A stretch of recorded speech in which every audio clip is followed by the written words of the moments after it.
আসসালামু আলাইকুম ওরহমতুল্লাহি আবরাকাতুহু। মিরাজ সম্পর্কে আমরা আজকে জানব।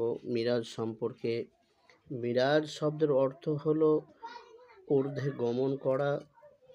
মিরাজ শব্দের অর্থ হচ্ছে ঊর্ধ্বে গমন করা। 621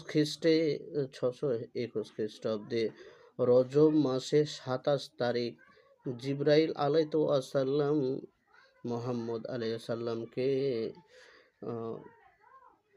বরাকে চড়িয়ে সপ্তম আকাশে ভ্রমণ করানো, এটাই হচ্ছে মিরাজ।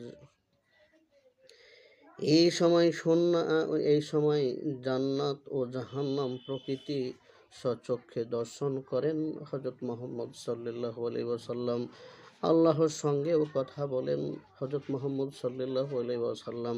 এই ঘটনাকে শবে মিরাজ নামে আমরা জেনে থাকি বা পরিচিত আছে। তায়েফ থেকে ফেরার পরে এই ঘটনা ঘটে। মিরাজ তরফ থেকে ফেরার পথে এই ঘটনা ঘটে।